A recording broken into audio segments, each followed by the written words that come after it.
हाय friends, good morning.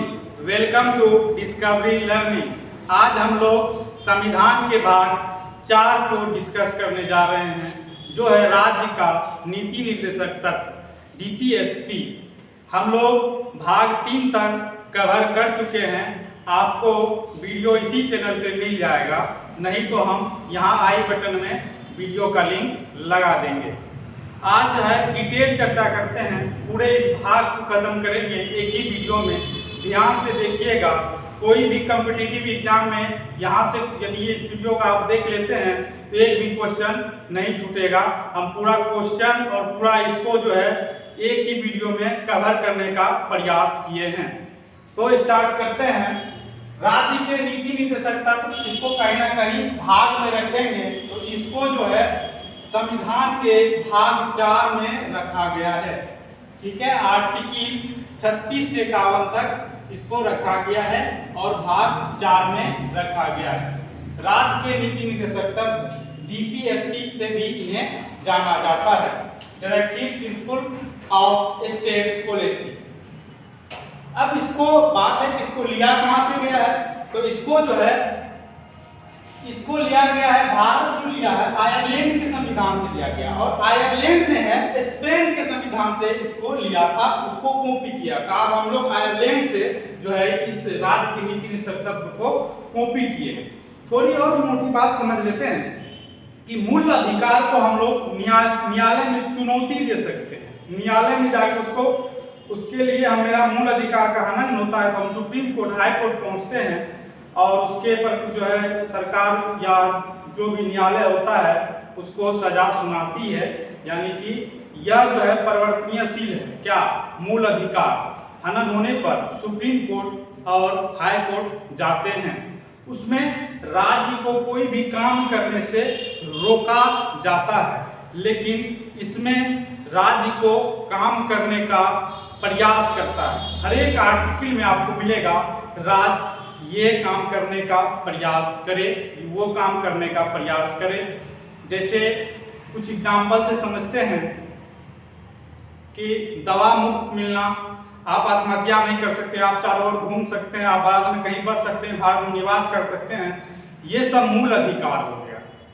और राज्य के नीति निर्देशक तत्व यदि दोनों जो है एक तरह से कहा जाए तो मूल अधिकार में ही रखा जाना चाहिए, लेकिन इसको मूल अधिकार में क्यों नहीं रखा गया? इसलिए नहीं रखा गया कि हम लोग जब संविधान बन रहा था, ठीक है, 1950 में लागू हुआ, जब संविधान बन रहा था तो उससे पहले ही नेहरू रिपोर्ट और नेहरू रिपोर्ट के अनुसार जो है मौलिक अधिकार को संविधान में जोड़ा गया और अलग अलग देश से इसको लेकर कॉपी किया गया, अलग अलग देशों के संविधान से। उसके बाद जब यह बन के तैयार हुआ तो BN राव जो संविधान के सलाहकार थे, संविधान सभा के सलाहकार थे BN राव जी, और BN राव जी ने बताया कि मूल अधिकार को 2 भाग में बांटकर रखना होगा। यदि मूल अधिकार को एक ही भाग में रखते हैं तो उसमें परेशानी हो जाएगी, क्योंकि दोनों बात देखिएगा जब पढ़ेंगे ना, दोनों जो है एक दूसरे को काउंटर करता है। काउंटर ऐसे करता है, ऐसे समझिए कि मूल अधिकार हमको कहीं व्यापार करने का अधिकार देता है, उसी प्रकार राज्य के नीति निर्देशक तत्व गौ हत्या पे प्रतिबंध लगाया है। आप समझिए कि इधर व्यापार करने, कोई जो है कसाई खाना में अपना जो क्या करता है बेचता है, वह व्यापार करता है, लेकिन राज्य का नीति निर्देशक तत्व रोकता है ना। अब ऐसे समझिए कि बिहार में शराब बंद है, लेकिन राज्य के नीति निर्देशक तत्व के अनुसार जो है मद निषेध सरकार कर सकती है, शराबबंदी कर दिया है बिहार में। लेकिन आप समझिए मूल अधिकार से, तो मूल अधिकार में बताया गया है कि आप व्यापार कर सकते हैं। तो भाई व्यापार कर सकते हैं तो कुछ भी व्यापार कर सकते हैं, लेकिन उसको राज्य के नीति निर्देशक तत्व रोकता है। तो सरकार जो है कुछ मायने में कुछ रूल रेगुलेशन ला सकती है, सरकार के लिए दिशा निर्देश का काम करता है। तो ये होता है आपका राज्य का नीति निर्देशक तत्व, और राज्य को कुछ कामों से रोकती है कि ये आप नहीं कर सकते, वो आप नहीं कर सकते। इसमें मतलब कि जनता को बढ़ावा देना, राज्य को रोकना, ये होता है आपका। दोनों का डिफरेंस हो गया, दोनों का अंतर हो गया। यानी कि राज्य के नीति निर्देशक तत्व जो है सकारात्मक दिखाता है, होना चाहिए, राज्य को करना चाहिए, और जो है वह जो है निगेटिव की ओर ले जाता है, निगेटिविटी दिखाता है। क्या? मूल अधिकार राज्य को कोई भी कार्य से रोकता है ना, उसको बाध्य करता है। तो ये दोनों के बीच का जो है डिफरेंस है। बीएन राव जी ने है दो भाग में बांटा। अब दो भाग में बांटने का यह भी रीजन, दो भाग में बांटने का रीजन है कि मान के चलते हैं उस समय मेरा देश जब आजाद होने वाला था, उस समय में आर्थिक मंदी चल रहा था। यदि मान के चलते हैं कि दे देगा मूल अधिकार में इसको दे देता तो परेशानी हो जाता। हम मांगते हैं उससे अधिकार, लेकिन उतना जो है हम लोग क्या करते हैं, समय के साथ जो है डेवलप कर रहे हैं, डेवलप करते हैं तो मूल अधिकार हम लोग को मिल जाता है। जैसे कि आप एक आर्टिकल के उदाहरण के माध्यम समझते हैं। आर्टिकल 35 को उठा के 21 के क में रखा गया, यानी पहले जो है शिक्षा पाना मूल अधिकार नहीं था। यह जो है आपका 2000 ईस्वी से 86वां संविधान संशोधन से आपका शिक्षा पाना मूल अधिकार है। शिक्षा पाना कैसे, कितने वर्षों के लिए? 6 वर्ष से 14 वर्ष के लिए मूल अधिकार हो गया। समझ रहे? ये पहले मूल अधिकार नहीं था, ये पहले राज्य के नीति निर्देशक में तत्व में रखा था। यानी कि सरकार धीरे धीरे जब सक्षम हो जाएगी, कोई राज्य जब धीरे धीरे सक्षम हो जाएगा, यानी कि उसके पास, जैसे मेरे पास मेडिकल का सुविधा उपलब्ध हो जाएगा, मेरे पास अस्पताल हो जाएगा, तब ना हम स्वास्थ्य दे पाएंगे। तो सरकार के पास यदि ये सब सारा सुविधा उपलब्ध हो जाती है तो वह जो है राज्य के नीति निर्देशक तत्व से मूल अधिकार में आ जाता है। जैसे समान सिविल संहिता, उस पर भी बात चल रहा है ना, वह भी आर्टिकल जो है आपके 44 में है, उसको भी देखेंगे। तो इस तरह की जो बातें हैं, यानी कि मूल अधिकार और राज्य के नीति निर्देशक तत्व, राज्य के नीति निर्देशक तत्व में जो बातें हैं, अब समय के साथ जब सरकार उस पर जो सक्षम हो जाती है करने के लिए, तो वह जो है अपने आप मूल अधिकार बन जाता है। तो मूल अधिकार 45 से उठा के 21 के क में रखा गया 14 वर्ष से, और उसमें जोड़ दिया गया 6 वर्ष से कम आयु के बच्चे जो है उसका शिक्षा सरकार देगी। जैसे आप देख रहे हैं आंगनबाड़ी चलता है, तो आंगनबाड़ी में जो शिक्षा पाना, वह आंगनबाड़ी जो चल रहा है, प्रसूति सहायता पाना, मनोचित दशा का काम पाना, ये सब जो है राज्य का नीति निर्देशक तत्व में है। तो ये राज्य के नीति निर्देशक तत्व में, मतलब कि राज्य के नीति निर्देशक तत्व का जो है आपको जो अधिकार है आपको नहीं मिला तो आप कुछ नहीं कर सकते। लेकिन मूल अधिकार का आपके पास नहीं मिल रहा, मूल अधिकार आपका हनन हो रहा था, आप सुप्रीम कोर्ट, हाई कोर्ट जा सकते हैं, लेकिन राज्य के नीति निर्देशक तत्व में आप कुछ नहीं कर सकते। वो सरकार के ऊपर डिपेंड है, सरकार जो करे, राज्य के ऊपर डिपेंड है ना। उसके आर्टिकल 12 में भी जो है परिभाषा था राज्य का, और इसके भी फर्स्ट आर्टिकल में जो है राज्य का परिभाषा है, आर्टिकल जो है 36 में। अभी और बात देखते हैं। जैसे मूल अधिकार को भीमराव अम्बेडकर जी आत्मा कहे हैं, इसी प्रकार राज्य के नीति निर्देशक तत्व को जो है गेनविल ऑस्टिन जी ने जो है आत्मा कहा है। और केटी शाह क्या कहा? केटी शाह कहा इस उस चेक के समान है जिसे सुविधा के अनुसार बजा सकते हैं। सब सुविधा के अनुसार, जब चाहे तब बजा सकते हैं, यानी सुविधा के अनुसार बजाने का काम। अब जो है कुछ आर्टिकल इस राज्य के नीति निर्देशक तत्व से सिमिलरिटी करता है, यानी कि मेल करता है। वह देखते हैं क्या मेल करता है कि एसटी एससी के लिए नियोजित यानी सरकारी काम वर्ग में जो है आरक्षण का जो बात करता है उसको ज्यादा महत्व देना, ज्यादा इंपोर्टेंस देना, ताकि वह इक्वल हो जाए। तो ये जो आर्टिकल आपके 335 में भी बात किया गया, लेकिन इसमें भी बात किया गया। आगे देखते हैं 350 में है कि मातृभाषा में प्राथमिक शिक्षा या स्कूल में जो है मातृभाषा में शिक्षा दिया जाए, न्यू एजुकेशन पॉलिसी तक ये सब संभव है, शिक्षा दिया जाए। और उसी प्रकार 351 में है कि हिंदी भाषा का बढ़ावा देना चाहिए, हिंदी भाषा का प्रचार प्रसार करना चाहिए, 351। लेकिन इसमें भी बात किया गया है, तो ये कुछ सिमिलरिटी है। तो इस सिमिलरिटी को हम लोग देख लेंगे आगे जब आर्टिकल पढ़ेंगे। इसमें याद रखेंगे 42वां संविधान संशोधन से 3 आर्टिकल में संशोधन हुआ है। 39 को क जोड़ा गया और 43 का क जोड़ा गया, 48 का क जोड़ा गया। आगे जब पढ़ेंगे आर्टिकल, पढ़ने के बाद इसको समझते जाएंगे। लेकिन आप ट्रिक से याद रखिएगा। 4 इसमें कितना जोड़ेंगे, 4 जोड़ेंगे तो कितना हो जाएगा, 4 जोड़ेंगे तो 43 हो जाएगा, और इसमें 5 जोड़िएगा तो कितना हो जाएगा, +5 करेंगे, 5 3 8 तो 48 हो जाएगा। तो इस तरह से तीनों में जो है संशोधन हुआ, एक और 45 में संशोधन हुआ, उससे उठा कर लेके गया 21वां में रख दिया, वह था 46वां संविधान संशोधन। एक बात और याद रखना है, जब भी शिक्षा में संशोधन हुआ है तो याद रखना है वह 86 कब हुआ है, 2002 में हुआ। जब शिक्षा संस्कृति का बात है तो समझना 86वां संशोधन ही होगा, कहीं भी मिले आप मूल अधिकार डीपीएसपी में, तो आप जो समझ जाना है कि वह 86वां संशोधन में हुआ होगा, 2003 में हुआ होगा। तो आप इसे याद रखें। यहां तक समझने में कोई तकलीफ नहीं हुआ होगा। अब जो हम लोग आर्टिकल को, अनुच्छेद को समझने का प्रयास करते हैं और अच्छे से समझेंगे ताकि जो है जीवन भर याद रहे। एक बार आप समझ जाइए बिना ट्रिक के साथ आपको याद हो जाएगा। हम प्रयास करेंगे कि आपको एक ही बार में सारा जो है आर्टिकल डीपीएसपी का याद दिला दें। अब आर्टिकल 36 में जो है जिस प्रकार 12 में परिभाषा था उसी प्रकार राज्य का परिभाषा इसमें दिया गया, यानी राज्य क्या है, कौन कौन है राज्य के, क्या क्या क्या किसको आप राज्य मानते हैं, है ना। यह नहीं कि राज्य बिहार है तो बिहार राज्य नहीं, एक देश होगा, एक राज्य होगा, एक कंपनी होगा, इस तरह से ये होता है आपका राज्य का परिभाषा।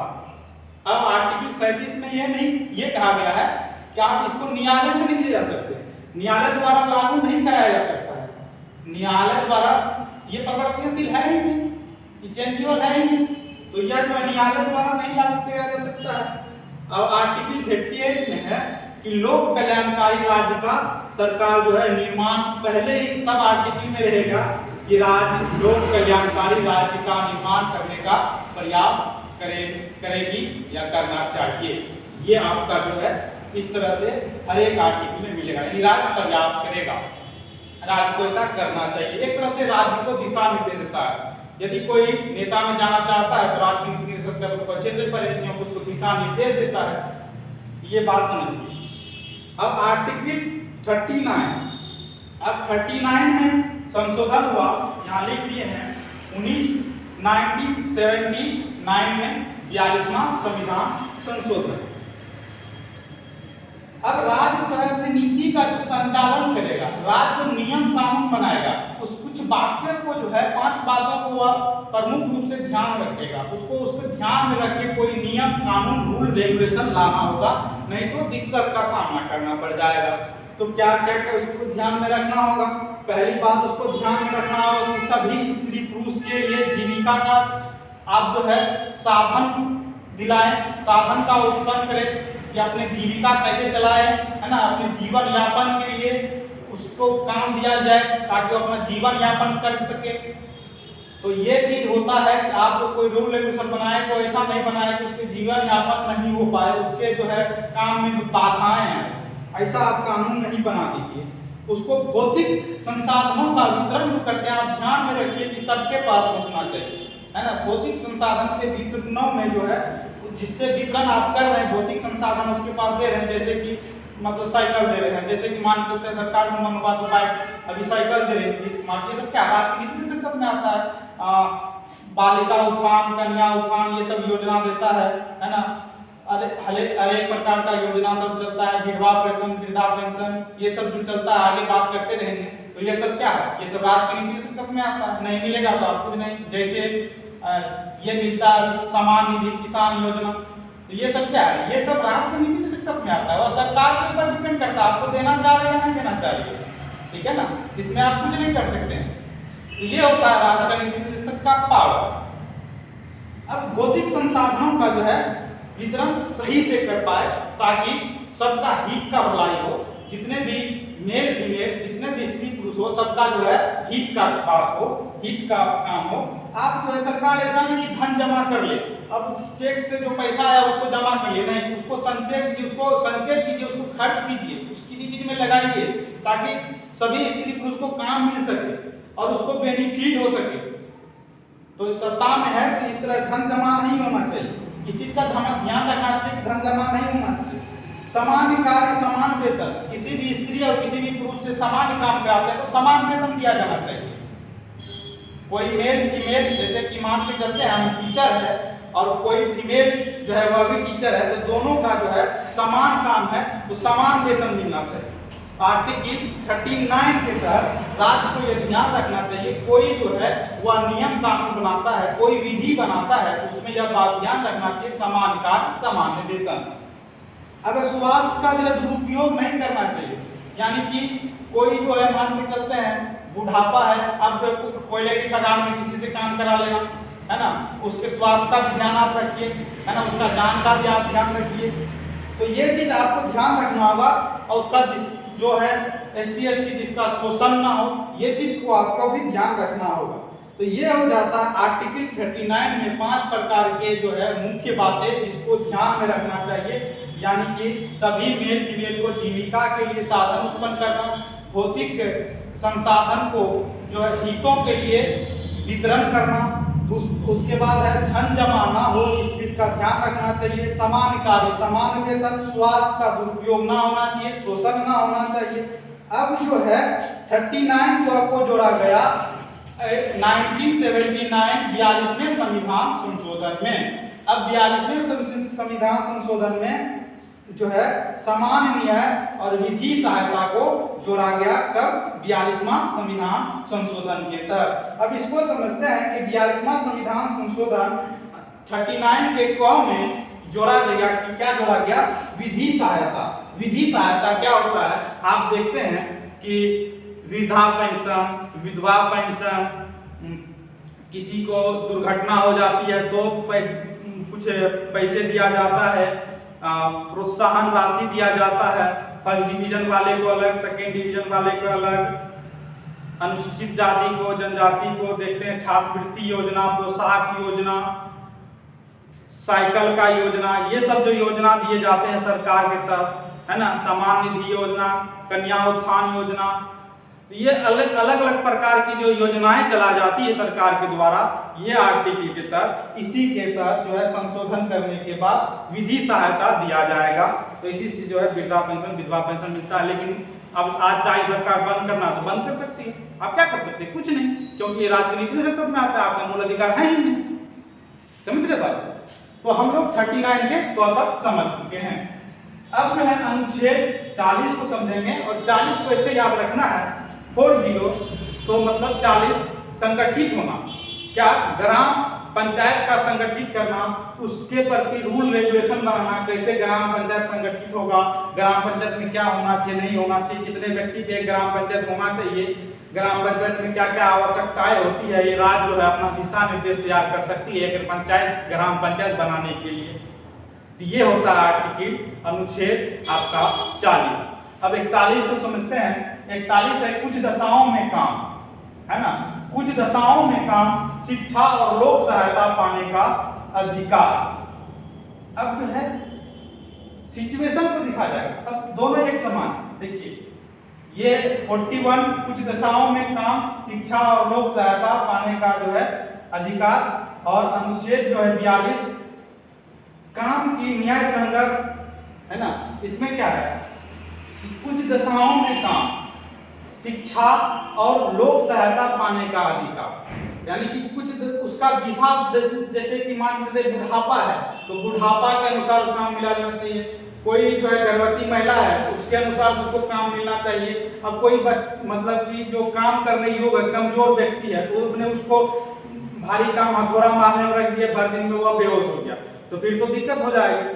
तो इसलिए जो है ये बात है कुछ दशाओं में काम, है ना, शिक्षा और लोक सहायता पाने का अधिकार है, उसको शिक्षा पाने का लोक सहायता पाने का अधिकार है आर्टिकल मतलब 41 के तहत। अब देखिए 42 से याद रखना है 402, यानी कि 42 से याद रखना है कि काम की न्यायालय संगत, यानी कि काम जो मिलेगा वह न्याय संगत होना चाहिए। अब उसके ये दोनों मिलता जुलता है, इसी के तहत ये अब नहीं कि जो मान के चलते हैं वह उस काम करने लायक नहीं है लेकिन उसका जो है वह उससे वह काम करवा रहे हैं, है ना, मान के देख के लगता है ये आदमी कमजोर है लेकिन उससे हम काम करवा रहे हैं, गड्ढा खुदवा रहे हैं, ये नहीं कर सकते हैं। इसी के तहत आप देखते हैं गर्भवती महिला सबको जो है लीव दिया जाता है, छुट्टी दिया जाता है। कुछ कोई कंपनी जो है अभी दे रही है छुट्टी, है ना। इसमें 26 हफ्ते का प्रावधान किया, पहले 16 हफ्ता का था, लेकिन अब जो है 26 हफ्ता का प्रावधान किया है। जो गर्भवती माएँ हैं तो उसको महिलाएं हैं, उसको क्या होता है, उसको जो है लीव दिया जाता है, उसको छुट्टी दिया जाता है। प्राइवेट कंपनी में, सरकारी में ऐसा प्रावधान नहीं है, लेकिन होना चाहिए। धीरे धीरे हो जाएगा। हम लोग कहें ना, जब धीरे धीरे जो हम लोग मजबूत होते जाएंगे, राज्य मजबूत हो जाएगा तो ये मूल अधिकार में चल जाएगा। मूल अधिकार में चल जाएगा तो आपका पाने का अधिकार है, लेकिन इस पे तो राज्य का मनमानी होगा, राज्य जो चाहेगी वह करेगी। तो ये होता है आर्टिकल आपका जो है 42वां, इससे याद रखना। अब इससे काम करवा लिए हैं, लेकिन काम करवाने के बाद जो है आप पर्याप्त पैसा नहीं दे रहे, है ना। कामगारों के लिए निर्वाह मजदूरी, अब इतना पैसा दे रहे हैं कि अब उसको अपना खाना नहीं खा रहा है सही से, अपना घर नहीं चला रहा है, तो फिर क्या फायदा। काम करवाएं तो निर्वाह मजदूरी दीजिए, इतना मजदूरी दीजिए कि वह अपना जीवन यापन सही से कर पाएगा। तो यह आर्टिकल आपका 43 हो जाएगा, 43 आर्टिकल हो जाएगा। 43 में जो है संशोधन हुआ, यहाँ हम लिख दिए हैं कब हुआ, 42वां संशोधन हुआ। तो दो बात इसमें जोड़ा गया, क्या कि उद्योग के प्रबंध में कामगारों का भाग, यानी कि कुटीर उद्योग ये सब जो लगाना है, इसमें जो है कामगारों का भाग, यानी मान के चलते हैं कोई पॉलिसी बनता है काम के लिए कि इस कंपनी में इस तरह से काम होना चाहिए, इसमें मजदूर भी भाग ले, कि मजदूर से पूछा है कि नहीं आपके लिए कर रहे हैं, आप इसमें काम कीजिएगा, आप अपना डिसीजन दीजिए, तो उसको भी भागीदारी कीजिए, उसको भी इसमें सम्मिलित कीजिए। मजदूर के लिए कुछ बन रहा है तो मजदूर को भी सम्मिलित करना चाहिए। आर्टिकल 43 के क के साथ कह सकते हैं, उसमें संशोधन करके दो बातें जोड़ा गया। सहकारी समितियों को बढ़ावा देना चाहिए, यानी कि सहकारी समिति जो कुछ करना चाहती है, कुटीर उद्योग लगाना चाहता है, छोटा छोटा उद्योग करना चाहता है, तो आप उसको जो है सहायता दे सकते हैं, उसको सहायता मिलना चाहिए। अब इसको 44 को समझते हैं, अनुच्छेद 44 को समझते हैं, यानी कि इधर भी समान इधर भी समान। तो ये कहता है समान सिविल संहिता का बात करता है। ये क्या कहता है, समान सिविल संहिता का, ये अभी विवाद में है। अब देखिए हम लोग जब समान सिविल संहिता का जब बात करते हैं, यह जब हमको मिल जाएगा, ये सीधा उठ के कहाँ चल जाएगा, मूल अधिकार में चल जाएगा। डीपीएसपी से सीधा उठ के कहाँ चल जाएगा, मूल अधिकार में चल जाएगा। तो सब मेल और फीमेल समान हो जाएगा, कोई आरक्षण का बात नहीं होगा। तो समान सिविल संहिता कहाँ चल जाएगा, जब मूल अधिकार में चल जाएगा। लेकिन अभी कहाँ है, डीपीएसपी में, तो सरकार के ऊपर डिपेंड करता है, सरकार आपको देना चाहेगी या सरकार आपको नहीं देना चाहेगी। तो याद कर सकते हैं 44 समान सिविल संहिता। ठीक। अब जो है 45 आर्टिकल 45 अनुच्छेद 45 निःशुल्क शिक्षा, इसको भी 46वां संविधान संशोधन 2002 में जो है, इसमें था क्या कि 6 वर्ष से लेकर 14 वर्ष तक के बच्चों को शिक्षा मिलना चाहिए। इसमें था, डीपीएसपी में था, राज्य के नीति निर्देशक में था। कितने आर्टिकल में, आर्टिकल 45 में क्या था कि 6 वर्ष से लेकर 14 वर्ष के बच्चों के लिए जो है आप शिक्षा का प्रावधान करें। ये तो नीति निर्देशक का पता है, इसमें सरकार के ऊपर डिपेंड करता है कि आपको देना चाह रहे कि नहीं देना चाह रही। लेकिन इसी को जब सरकार के पास संसाधन हो गया, रिसोर्स हो गया, सरकार जगह जगह पर अपना, जैसे मान के चलते हैं कि इसको पहले ही मूल अधिकार में रख दिया, तो क्या होता है आप समझिए थोड़ा बात को। जब मेरा देश आजाद हुआ तो सरकार के पास क्या था, इतना हम लोग जो है आर्थिक रूप से उतना स्ट्रांग नहीं थे, आर्थिक रूप से स्ट्रांग नहीं थे। तो क्या होता, मेरे पास संसाधन नहीं था। संसाधन का मतलब ऐसे समझिए कि फ्री शिक्षा पाना, तो सरकार के पास स्कूल नहीं था, तो कहाँ से शिक्षा देता, कम से कम उसके पास स्कूल होना चाहिए, स्कूल में शिक्षक होना चाहिए, पढ़ाने वाला होना चाहिए, सुख सुविधा होना चाहिए, जाने का रोड सड़क होना चाहिए, तब न जाएगा। अब मान लीजिए हेल्थ फ्री है तो हॉस्पिटल होना चाहिए, डॉक्टर होना चाहिए, वहां तक गाड़ी एम्बुलेंस का व्यवस्था होना चाहिए। उस समय नहीं हो पाता, लेकिन मांग करता तो फिर संविधान फॉलो नहीं होता। तो इसलिए कुछ बातें को मूल अधिकार को समझते हैं दो भाग में। तो एक का नाम मूल अधिकार, एक का राज्य का नीति निर्देशक तत्व हो गया। तो ऐसे समझते हैं समान सिविल संहिता, ये समझ गए। आर्टिकल जो है हम लोग 45 समझ रहे थे, निःशुल्क शिक्षा, इसको जो उठा कहाँ रख गया, 21 के क में रख दिया गया। अब यहाँ कुछ तो जोड़ा जाएगा, यहाँ तो खाली नहीं रहेगा, तो यहाँ ये जोड़ दिया 6 वर्ष से कम आयु के बच्चे को सरकार जो है शिक्षा देने का प्रयास करेगी। 6 वर्ष से 14 वर्ष को 21 में मूल अधिकार के क में शिक्षा एवं संस्कृति के अधिकार में 21 के क में जाके रख दिया। तो आपका मूल अधिकार हो गया, 14 वर्ष तक बच्चे का शिक्षा पाना मूल अधिकार हो गया। लेकिन 6 वर्ष से कम बच्चे की आयु का जो है शिक्षा पाना अभी भी डीएस जो है राज्य के नीति निर्देशक तत्व में है। यानी जो भी आंगनबाड़ी चलता है, तो आप नहीं कह सकते हैं कि सरकार कल चाहे आंगनबाड़ी तो बंद कर सकती है, क्योंकि मूल अधिकार है ही नहीं। तो जो आंगनबाड़ी चलता है, आप देखते हैं छोटे छोटे बालक जो जाते हैं पढ़ने, छोटका बच्चा सब, तो फिर उसके लिए दिक्कत हो जाएगी, क्योंकि वह जो है राज्य के नीति निर्देशक तत्व में है। किस आर्टिकल में? आर्टिकल 45 में है। और 5 अनुच्छेद 45 याद ऐसे रखिएगा। अब आर्टिकल 46 को जानते हैं। राज्य जो है ST SC के लिए, दुर्बल वर्गों के लिए शिक्षा और अर्थ संबंधी हितों का, यानी कि शिक्षा देने का प्रावधान, रुपया पैसा देने का प्रावधान कर सकती है, जैसे अभी भी करती है, ताकि वह स्कूल पहुंचे, ताकि वह शिक्षा ले।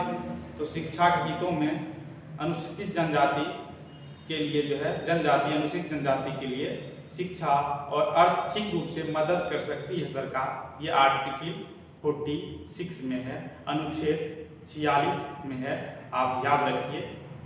अब जो है अनुच्छेद 47 यानी 47 मद्य निषेध, बिहार में शराब प्रतिबंध है, दारू बंद है। तो ये आर्टिकल किससे है? 47 से संबंधित है।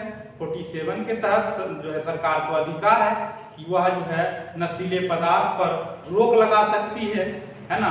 तो उसी के तहत जो आर्टिकल 47 के तहत जो है सरकार ने शराब पे प्रतिबंध लगाई हुई है अभी बिहार में, और अदर स्टेट में जो है यह मिल रहा है आपको। तो कोई यह किससे, ये राज्य पे डिपेंड करता है। राज्य चाहे तो लगा सकती है, राज्य चाहे तो नहीं लगा सकती है। तो हर एक राज्य का अपना अपना होता है। तो 47 जो है मद्य निषेध, स्वास्थ्य का जो है सुधार का प्रयास करेगा, आपको अच्छा स्वास्थ्य देने का प्रयास करेगा। तो यह भी आर्टिकल 47 में है। अब आदमी दारू पीना बंद कर दिया, अब शराब पीना बंद कर दिया, तो आदमी क्या करेगा?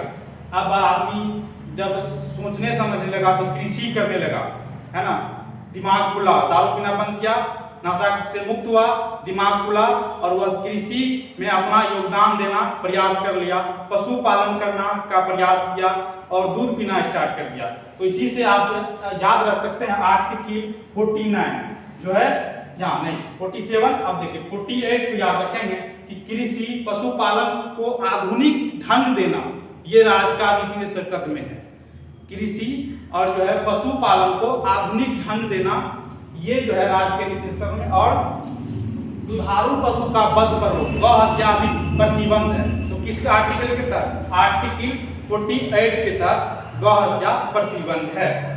इस ट्रिक से आप, इस टेक्निक से आप याद रख सकते हैं। आदमी द्वारा दारू पीना बंद किया, दूध पीना स्टार्ट कर दिया, उससे क्या हो गया? अब आदमी का दिमाग खुला और पर्यावरण संरक्षण करने का प्रयास कर रहा है, पर्यावरण को साफ सुथरा, जैसे अभी देख रहे हैं भारत में चल रहा है स्वच्छ भारत अभियान, उसमें सब भाग लेते हैं, हम लोग भी भाग लेते हैं, है ना। अपने आस पड़ोस और अपने जो है घर द्वार को क्या रखते हैं? साफ सुथरा रखने का प्रयास करते हैं। तो वह जो है अब आर्टिकल 49 के तहत जो है पर्यावरण के संरक्षण एवं वन तथा वन जीवों का रक्षा करेगी। राज्य प्रयास करेगी कि पर्यावरण का संरक्षण करे, वन तथा वन जीवों का संरक्षण करे, आर्टिकल 49 के तहत। अब आर्टिकल 50 है कि कार्यपालिका और न्यायपालिका को पृथक्करण करना, अलग करना। यानी कि जो है ये लोकतंत्र जो है, ये लोकतंत्र जो है 3 स्तंभ पे चलता है ना। 3 क्या क्या? एक हो गया आपका न्यायपालिका, ये हो जाएगा कार्यपालिका, एक होता है विधायिका, एक होता है विधायिका। तो मेरा जो ये लोकतंत्र है ये तीनों पे चलता है, यानी संविधान को जो है ये तीनों मानता है और ये तीनों जो है किसी न किसी तरह से एक जुड़ा हुआ है, संविधान को फॉलो करवाने का प्रयास करता है, एक दूसरे से जुड़ा हुआ है। अब मान के चलते हैं कि न्यायपालिका इसके पास आदेश है कि वह न्याय दे सके, जज सब जो होता है वह सब न्यायपालिका हुआ, और कार्यपालिका मतलब जैसे MP MLA पुलिस सब हो गया, दरोगा सब हो गया, तो ये सब आता है आपका कार्यपालिका। और विधायिका जैसे संसद हो गया, विधायक हो गया, तो ये होता है आपका विधायिका। विधायिका का काम होता है कानून को बनाना और कार्यपालिका का काम होता है कानून को लागू करवाना। और दोनों में क्या डिफरेंस है, यदि कोई कानून को नहीं मान रहा है तो उस तब जाएगा न्यायपालिका और न्यायपालिका ने उसको जो है डिसीजन देगा, जो सही लगेगा सो करेगा। तो यही जो है दोनों जब मिल जाएगा तो लोकतंत्र खतरे में आ जाएगा। इसीलिए दोनों को राज चाहिए कि दोनों को अलग रखे, दोनों को अलग करके रखे। तो किसके तहत 50-50 यानी कि अलग अलग, दोनों को अलग अलग, किसको, न्यायपालिका और कार्यपालिका को अलग करने का प्रयास करती है आर्टिकल 50 के तहत। अब जो है अनुच्छेद 51 को समझते हैं। यह अंतर्राष्ट्रीय शक्ति और सुरक्षा की वृद्धि का प्रयास करेंगे, यानी कि इंटरनेशनल सीमाओं के बारे में है। जैसे कि मेरा भारत का बाउंड्री अलग पाकिस्तान से, चीन से, रसिया से, श्रीलंका से, बांग्लादेश से, नेपाल से, इन सबसे जो सटता है, इस सबसे बॉर्डर जो है समझौता होता है। तो ये सब समझौता में कुछ बातें को जो है ध्यान में रखना चाहिए कि राष्ट्रों के बीच न्याय संगत होना चाहिए, सामान्य पूर्वक होना चाहिए, संगठित लोग हो, यानी कोई एक संगठित है, मान के चलते हैं कि एक कम्युनिटी बना हुआ है, एक जाति जो है बसा हुआ है। अब किसी जो है आप ऐसा डिसीजन ले लिए, अंतर्राष्ट्रीय आप ऐसा डिसीजन ले लिए सरकार, ताकि उसको जो है दूसरा राज्य में जाना पड़े, दूसरा क्षेत्र में जाना पड़े, तो इस चीज़ को आपको ध्यान में रखना होगा। उसके बातों को, वो जो वहाँ रहता है पहले से बस गया, तो उसको बातों को ध्यान रखना चाहिए, उसके प्लेस को भी ध्यान में रख के आपको ये सब कार्य करना चाहिए। अंतर्राष्ट्रीय विवादों को निपटारा के लिए सरकार जो है खर्च कर सकती है ना, प्रोत्साहन दे सकती है। ये है आर्टिकल जो है 51, अंतर्राष्ट्रीय शक्ति और सुरक्षा की वृद्धि का सरकार प्रयास करेगी। तो आज हम पढ़े हैं भाग 4 को, DPSP को, राज्य के नीति निर्देशक तत्व को, आर्टिकल 36 से 51 तक, और पूरे अच्छे से समझाने का प्रयास किए हैं। यह वीडियो कैसा लगा आप कमेंट करके जरूर बताएं। मिलते हैं अब नेक्स्ट क्लास में भाग जो है 5 में, तब तक के लिए जय हिंद।